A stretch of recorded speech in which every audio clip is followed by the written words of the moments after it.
Today we're going to be doing a brake job, well, more like a pad slap on a, what year is this?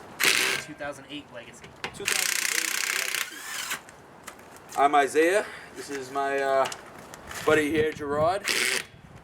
Let's get started. And we're probably going to edit most of this out because I'm an idiot. But if I know Gerard, he'll add it. So good thing being, we don't have to pull off the whole entire caliper. With just doing the pads, you know, we can leave the slider on. You know, that way we can slide the pads on, slide them off, re-lube them, clean them up. All right.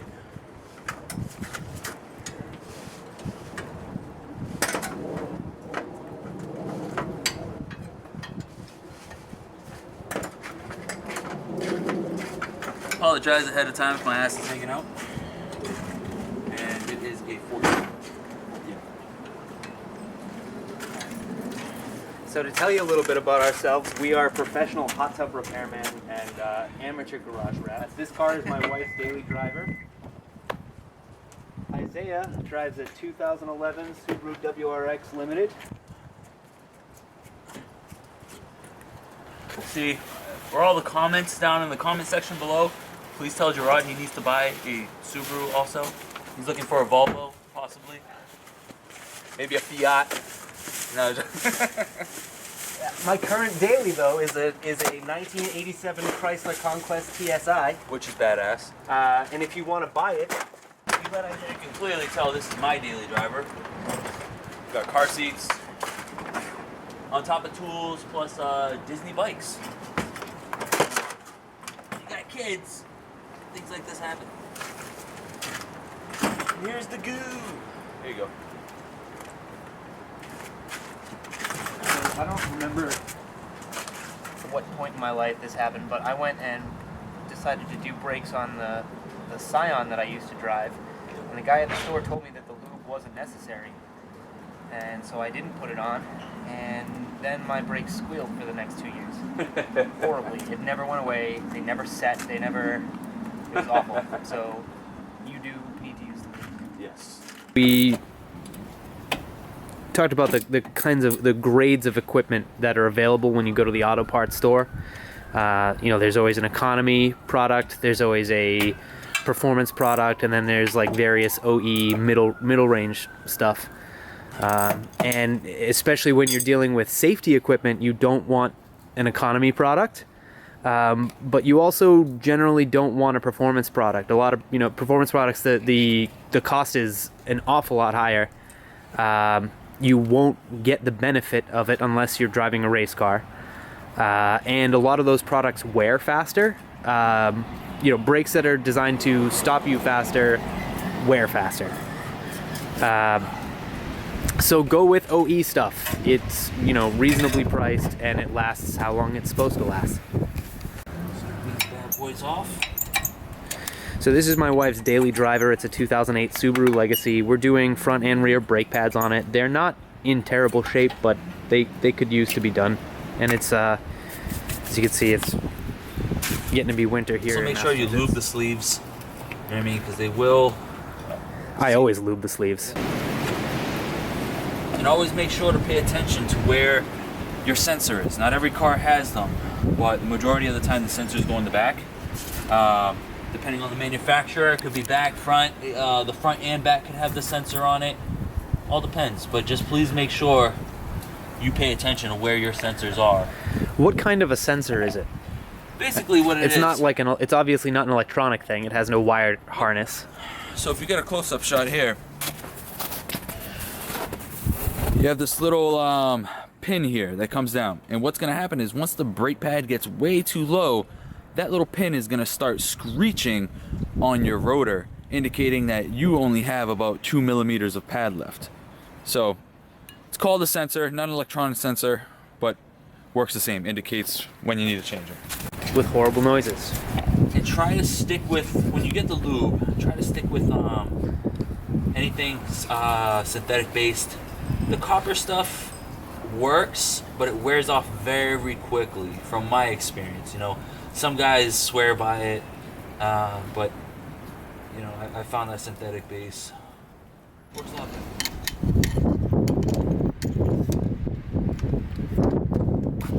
And this works. I mean, if you at home or wherever you are have a better way to press 2 or more caliper pistons at the same time, or if we're using these tools incorrectly, or anything that you want to share with us, like, please feel free.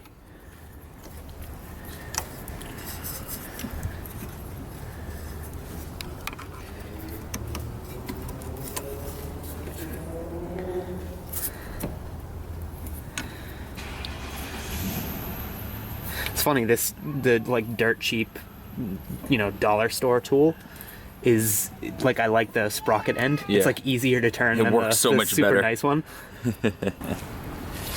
I have been told that you want to compress these slowly so that you don't create bubbles in the brake fluid. Yes. And I'm sure that that's a possibility, but judging how gooey the liquid is, how fast you would have to compress these to tear bubbles out of the fluid. Yep. Like, I don't think that you could do that with your hands. No.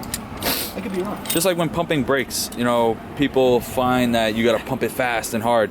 It's actually slow and steady that actually works better with, you know, pumping the brakes. And, you know, when you're trying to bleed brakes. But same thing with a clutch.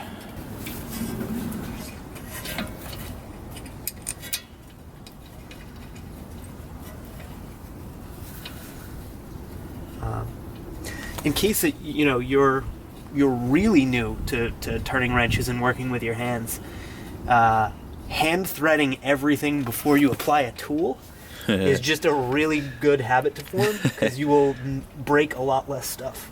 Yep. And you don't want to cross thread a caliper bolt. Not fun.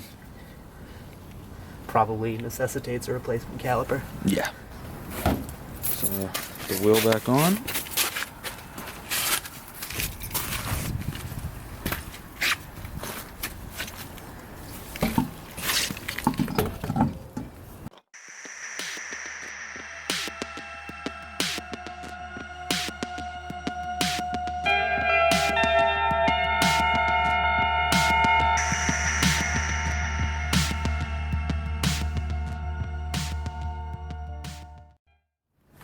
All right. Redo the torque wrench segment.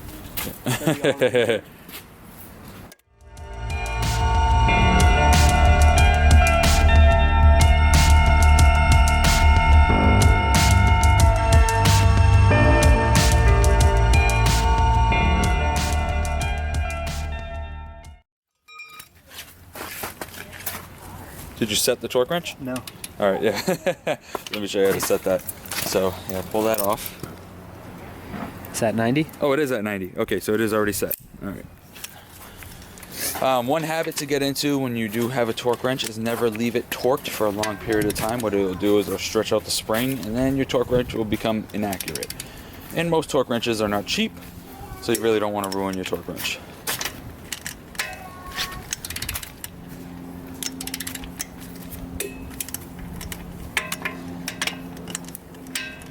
Torque wrenches do come in all shapes and sizes, and some are digital and some are analog. This one here is a mechanical torque wrench, which I find to be much more reliable over the digital ones, given you have to change batteries and things of that sort on digital ones. All right, so now we're moving on to the rear.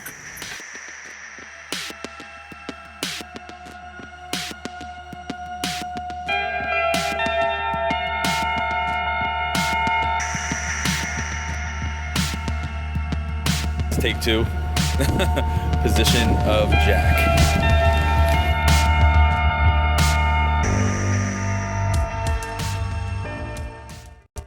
There's like lots of car enthusiasts and very few rubber enthusiasts. I love nothing more than driving around on new tires.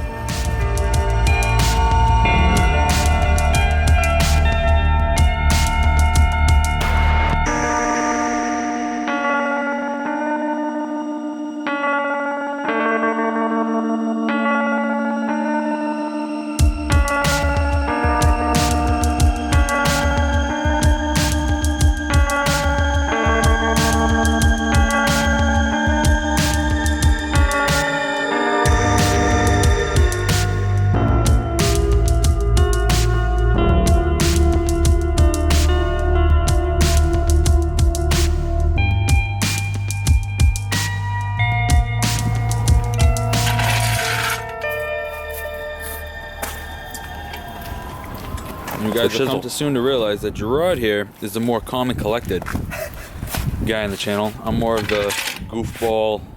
I'm gonna say a lot of stupid shit, so please don't mind me. I make a lot of dumb, dry jokes, and I hope people laugh at them.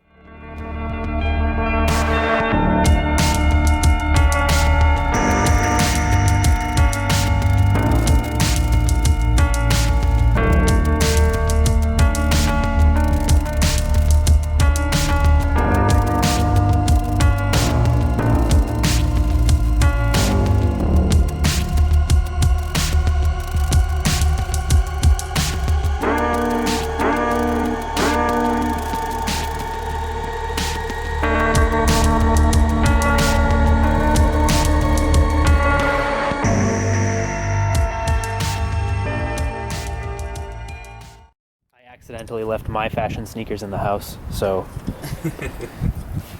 I wish I did not wear these. I don't tell you right now.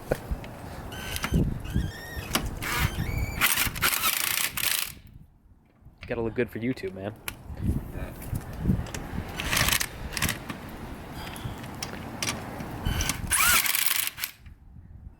You know, you were talking about how you're not like that into the sneaker collecting thing anymore. Yeah.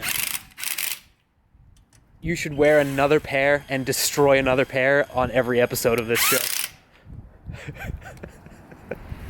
Like, just get like oil, like petroleum and awful stuff on another pair of sneakers that some kid on the internet would just like cry to see destroyed. That's what people are gonna yell at me for what I'm doing right now with these. It'd be funny if that was what made us, like, if that's what people came to the channel to see, is to get angry at you for harming wonderful sneakers. What would happen? I wouldn't even be surprised if that worked. That's very true, but that's a big chance that I don't know if I'm gonna. That's a huge investment. We call it mechanics in Jordans. Like, people get off on watching iPhones get destroyed and stuff like that, Yeah. you know? Yeah, I've never seen a channel of somebody ruining very expensive sneakers. So if you want to donate to Isaiah's sneaker collection, we'll take donations that way as well. Or you want to make any recommendations of sneakers that you would like to see get destroyed? Not saying I'll do it, but He'll do it. If you send us the sneakers. yeah, exactly. Maybe that's the angle. We have people send us sneakers that they want to see, Get messed up. like a weird porno service.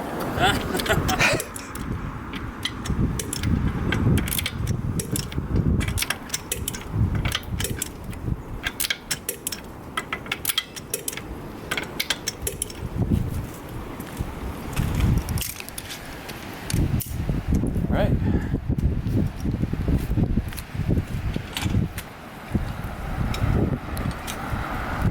Done.